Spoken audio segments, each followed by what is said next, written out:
पर आई है। माफ कीजिए, जेफरीज की रिपोर्ट से बीएसई है भरपूर एक्शन में। बीएसई में आई आज तेज गिरावट। आइए देखते हैं क्या है खास वजह।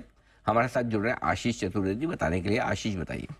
सर, थोड़ा सा स्टॉक रिकवर भी किया है, ऑफलोज हुआ है स्टॉक में। दरअसल रिपोर्ट काफी खास है, जहां पर अगर आप देखें तो रेटिंग को डाउनग्रेड कर दिया। पहले होल्ड की रेटिंग थी, अब इसे घटाकर अंडर परफॉर्म की रेटिंग दी है।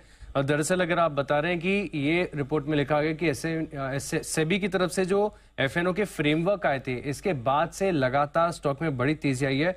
100% से ज्यादा चल गया है, लेकिन मार्केट के डायनामिक्स फिलहाल इस तेजी को सपोर्ट नहीं कर रहे हैं।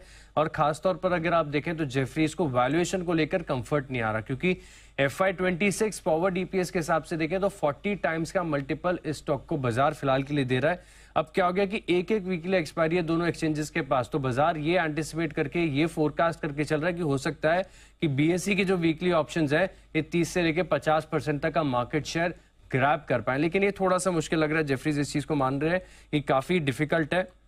और साथ में लगातार जिस प्रकार से लगातार रेगुलेटरी एक्शंस आ रहे हैं डेरिवेटिव्स को लेकर, तो वॉल्यूम्स में भी एक डिप यहां पर देखने को मिल सकता है। और इसी के चलते अगर आप देखें तो इनकी तरफ से जो टारगेट निकल कर आए हैं, 3 टारगेट हैं। तो बेस केस का टारगेट देखिए 3500 रुपए के करीब का है, बुल केस यानी 4800 रुपए, और बेयर केस में 3000 रुपए तक की डाउनसाइड ये एक्सपेक्ट करके चल रहे हैं। हालांकि स्टॉक आज गिरावट के बाद थोड़ा सा रिकवर भी हुआ है। 4800 बुल केस में, तो बुल केस में तो बुल मार्केट में तो है ही है, तो फिर तो ठीक है। फिर क्या दिक्कत की बात है, चिंता की बात नहीं है।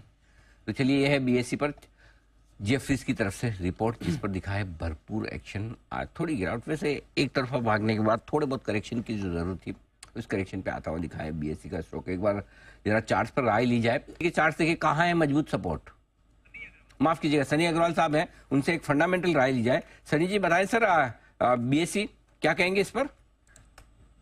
Again Anil ji, I think काफी सारे इफ्स एंड बट्स है कि माफ कीजिएगा गला खराब है थोड़ा। वॉल्यूम्स जो है एफएनओ के वो कहाँ शिफ्ट होंगे और कैसे इम्पैक्ट आएगा। आई थिंक कल एंजल ने भी अपने कॉन कॉल में कहीं ना कहीं कहा था कि जो ओवरऑल इम्पैक्ट है 13 से 14% का रहेगा ओवरऑल वॉल्यूम पर।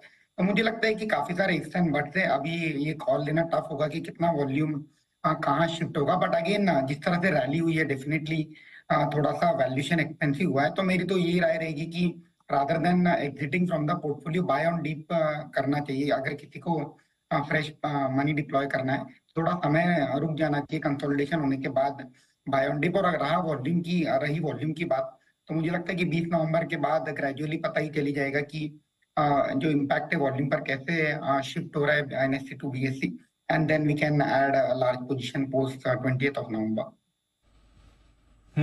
तो एक बार ये वीकली एक्सपायरीज का मामला खत्म होने दीजिए, उसके बाद आप देख सकते हैं। बट नजर रखिए, बीएसई आज थोड़ा प्रेशर में भी आ रहा है इस रिपोर्ट के बाद। 5% नीचे ये काउंटर ट्रेड कर रहा है।